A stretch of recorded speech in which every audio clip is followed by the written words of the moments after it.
Austraeoh by Imploding Colon, read by Deathlight, Chapter 164, Sylvatal. As Rainbow Dash pressed eastward, the ruins of Sylvatal opened up before her. For the most part, it was almost as barren an experience as the desert west of the gates. The landscape was dry, arid, and only sparsely dotted with clusters of grass and vegetation. Any oases that may have dotted the landscape had dried up into riverbeds of cracked earth. Any scarce bits of forest had been reduced into withered stacks of blackened wood. She found townships, most were just as small as the decrepit village immediately inside the gates. White marble buildings and alabaster structures fell into disrepair. Each and every one of them had signs of discoloration. A horrible fire had seemingly swept over the entire landscape, evaporating anything that may have once supported life. The sun was setting, and Rainbow still hadn't found any major cities. As the stars unpeeled from the night's veil overhead, she touched down and settled in a tiny dwelling nestled within a dry dip of earth that must have once been a lake. Wooden docks lay in tattered clusters beyond a rickety lumber mill. Rainbow trotted away until she found what must have once been a two-story hotel. Clearing debris off of a square patch of concrete, she started a fire. There were many materials at her disposal, and she was able to make a comfortable, warm blaze for once. By the firelight, she looked through the page of the book she had discovered. She read about a culture that had so far lent her only fossils. The Sylvadalians were opposed to favor the structure of the family above all else. Marriage was something divine, and the Equines were strictly monogamous. Age was seen as something of beauty. Birthdays were a grander occasion for the elderly than they were for the youth, and retirement was expected for all citizens at age 55. The government, it would seem, functioned by an oligarchy that made the rules for all of society. Despite its anti-democratic nature, the ponies of Sylvatal gladly submitted to the system, and everything was peaceful. Rainbow slept, staring at a patch of sunlight shimmering through the porous ceiling of the hotel. She imagined a perfect society with perfect rules, with a perfect system, and how it would have taken a perfect cataclysm to level it all to the ground. Morning came. Rainbow Dash spoke with Cold Canner and took off towards the rising sun. As she did so, she spotted several shadows blocking the light. Her heart skipped a beat for fear that she had spotted the limbs of some horribly large creature. However, the giant shapes hadn't moved a single inch, even as she soared towards them at record-breaking speeds. She slowed down as she passed by the numerous mind-numbing sights. In the middle of a barren plain of dead grass and brown earth, gigantic stone structures emerged from the ground. Impossibly large statues swarmed and waved around each other, forming what resembled colossal trees with gnarled branches. Rainbow was flabbergasted, at a loss to imagine who or what had the strength, knowledge, or time to carve such immense works of art. And it wasn't just a few of them.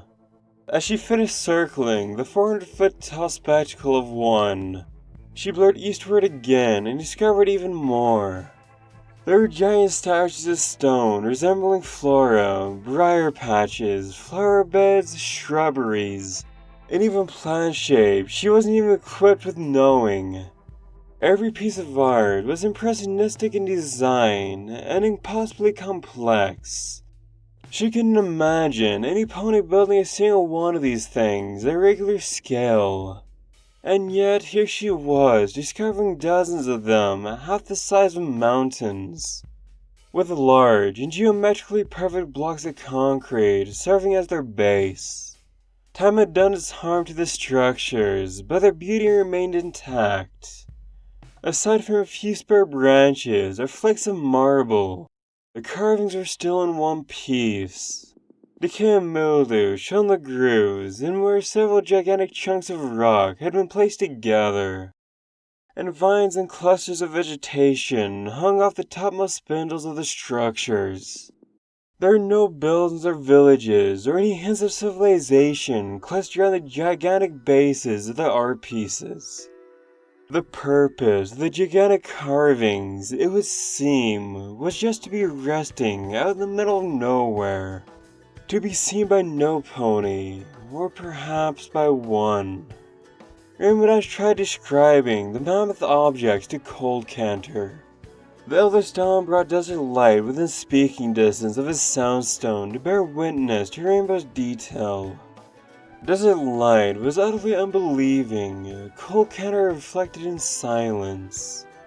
Eventually, Rainbow Dash forced herself to fly east from the structures, only to stop in mid-air. To her shock, it was already nighttime.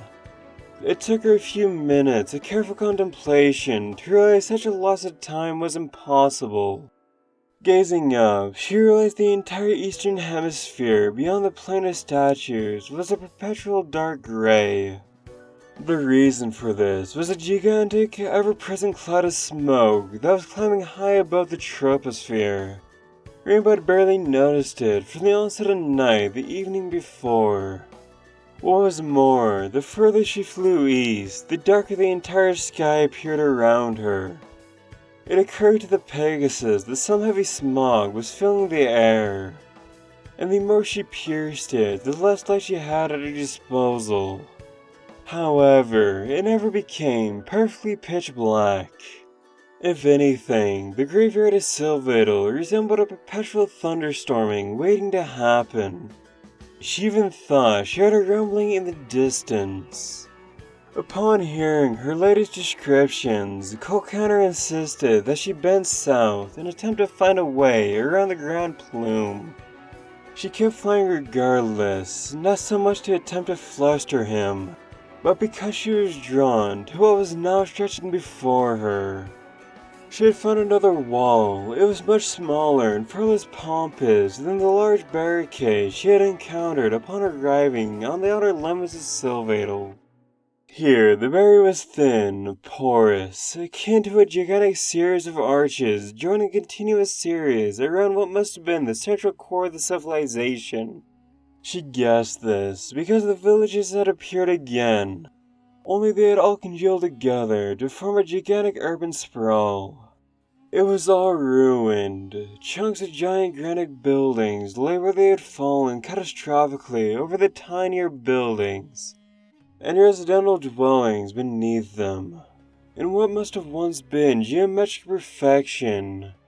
Several adjoining aqueducts wove in from the inner wall. They crumbled and collapsed in several places, gathering dead brown grass and weeds. The ground had a bone-gray haze to it. Curious, Rainbow Dash settled down and walked in a dead street of a dead district. The air was eerily quiet, even the wind had no sound to it. As she trotted forward, gazing up at the overcast sky, she became aware of things settling all around her. She scraped her hoofs to a stop, blinking. Raising her goggles, she squinted and saw several flakes of white ash falling like thin snow. Raising a hoof, she allowed a speck to land on her forelimb. She rubbed it against her other leg and watched as the powdery substance dissolved into nothingness. The streets, sidewalks, and alleyways surrounding were covered with the dust from the paths of it, forming the remote edges of the dilapidated buildings. She imagined that the snowy material had been falling for countless years. She trotted, galloped, and flew into the air. She didn't have to glide for long until she noticed a disturbing pattern all around her. The ground was beginning to slope down, as if something deep below the surface of the earth was tugging the entire surface of the world. For an hour she flew, watching the land gradually sink below. Then, out of nowhere, there was a gigantic cliff. as if an enormous sinkhole had consumed the very heart of Sylvatal. Buildings teared off the edge of the steep drops, their contents forever crumbling into the depths and making ghostly echoes across the sudden canyon. Gaze beyond the broken aqueducts and half-plunged apartments. Rainbow Dash saw a Grand Canyon, punctuated by occasional stalks of land that had somehow survived from a horrible collapse. The greyness was dimming, and Rainbow guessed that the onset of night was looming above the darkened cloud. Still, she could make out what must have been once the heart of Sylvadalian civilization. Everything had been reduced into a giant pit of rubble. The depression in the earth was like a continent of its own, and stretched for what must have been 2,000 square miles. A brisk wind blew into the horrendously large crater, forcing Rainbow Dash to flap her wings at a greater intensity to maintain her balance. Below, the remains of the city were bunched and crunched together like an endlessly spilled jigsaw puzzle. Occasionally, a tall white tower or cathedral would emerge from the ash-bathed surface.